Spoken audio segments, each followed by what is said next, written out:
Imagine só, em poucas horas, um ataque devastador pode atingir alvos estratégicos na Rússia, e os planos já estão traçados. Enquanto isso, Donald Trump se prepara para mais um encontro com Putin, mas quem ele realmente considera o vencedor nesse jogo de poder? E o que está por trás das movimentações políticas em Washington?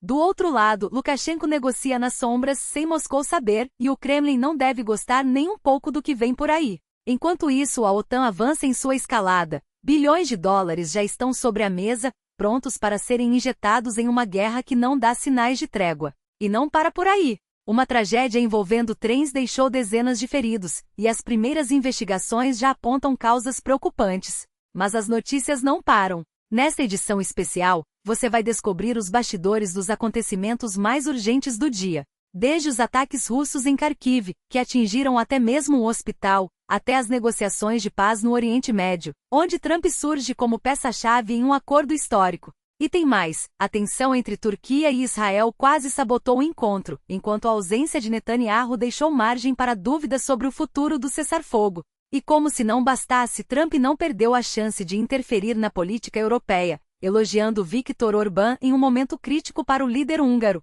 Será que o apoio americano será suficiente para reverter a queda de popularidade do primeiro-ministro? Enquanto isso, a OTAN deixa claro: qualquer agressão russa contra um país membro terá uma resposta fulminante. Bases militares em Kaliningrado e Sebastopol seriam destruídas em questão de horas. E a ajuda à Ucrânia não para. Mais 7 nações se uniram ao programa de financiamento de armas, injetando bilhões para manter Kiev na luta. Mas até quando essa guerra vai durar? E quais são os verdadeiros interesses por trás desses investimentos? Fique por dentro de tudo o que você precisa saber hoje, com análises exclusivas e informações que você não encontra em nenhum outro lugar. Em Kharkiv, a situação é caótica. Bombardeios russos atingiram uma área hospitalar, forçando a evacuação imediata de pacientes. Relatos de sobreviventes descrevem o terror, vidros estilhaçados, portas arrancadas e um caos que ninguém esquecerá. Foi como se o mundo tivesse explodido ao nosso redor, conta um homem que estava no local. Enquanto isso, milhares de famílias seguem sem energia, e a tensão na região só aumenta. Do outro lado do mundo, em Sharm el-Sheikh, um acordo histórico foi selado. Estados Unidos, Egito, Catar e Turquia assinaram um documento que pode mudar o rumo do conflito entre Israel e Hamas. Trump, em seu estilo característico, não perdeu a oportunidade de se vangloriar. Levamos 3.000 anos para chegar a este momento. Esse acordo vai durar, mas nem tudo são flores. A ausência de Israel no encontro levantou questionamentos, e a Turquia quase boicotou a reunião por causa da presença de Netanyahu. E como se a política internacional não fosse complicada o suficiente, Trump ainda encontrou tempo para elogiar Orbán, chamando-o de grande líder, e prevendo uma vitória esmagadora nas próximas eleições húngaras. Coincidência ou estratégia? Enquanto isso, a OTAN reforça seu alerta. Qualquer movimento russo contra um país membro será respondido com força máxima. Kaliningrado não existirá mais em poucas horas, garantiu um general americano. E a Ucrânia segue recebendo apoio. Mais países se juntaram ao programa de financiamento de armas, garantindo bilhões em recursos para Kiev. Mas será que esse dinheiro está sendo usado da maneira certa? E até quando a guerra vai se arrastar? As respostas podem estar mais próximas do que imaginamos. Não perca os detalhes exclusivos desta edição.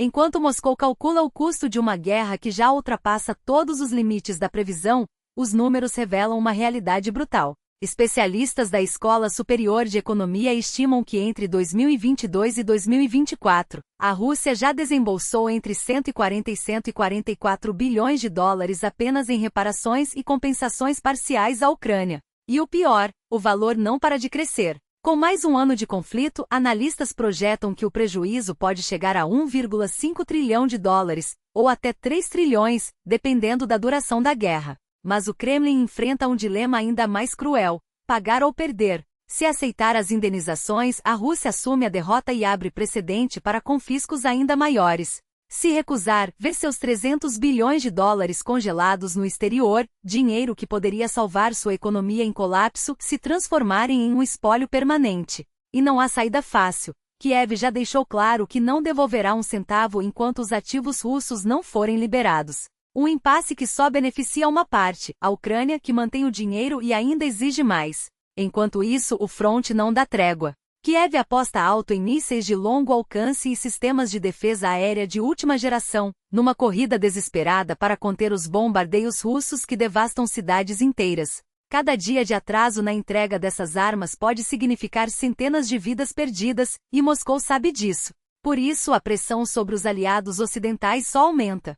Será que o Ocidente vai ceder a tempo? Mas a tragédia não se limita ao campo de batalha. Na Eslováquia, uma colisão frontal entre dois trens deixou um rastro de destruição, mais de 70 feridos, 7 em estado gravíssimo, e um cenário de caos que lembra um filme de terror. As primeiras investigações apontam para um erro humano, um maquinista que não cedeu a passagem, condenando dezenas de pessoas a um destino cruel. Enquanto equipes de resgate lutam contra o relógio, uma pergunta ecoa: quantas outras tragédias poderiam ser evitadas com mais fiscalização e menos negligência? E no tabuleiro geopolítico, Lukashenko faz um movimento ousado. O ditador bielorrusso, sempre um mestre em jogar dos dois lados, sinaliza disposição para reabrir o diálogo com Washington, mas com uma condição: a negociação será nos termos de Minsk. Estamos prontos para uma grande barganha, declarou, deixando claro que não aceitará imposições.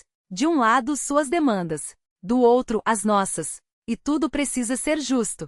A pergunta que fica é: os Estados Unidos vão morder a isca ou ignorar o blefe de um aliado de Putin? Enquanto o mundo assiste a esses desdobramentos, uma coisa é certa: a guerra não é mais apenas sobre território. É sobre dinheiro, poder, sobrevivência. E quem está disposto a pagar o preço mais alto? E você, já escolheu de que lado está? Compartilhe, comente e faça sua voz ser ouvida. Porque no fim das contas, a história não se escreve sozinha. Até a próxima!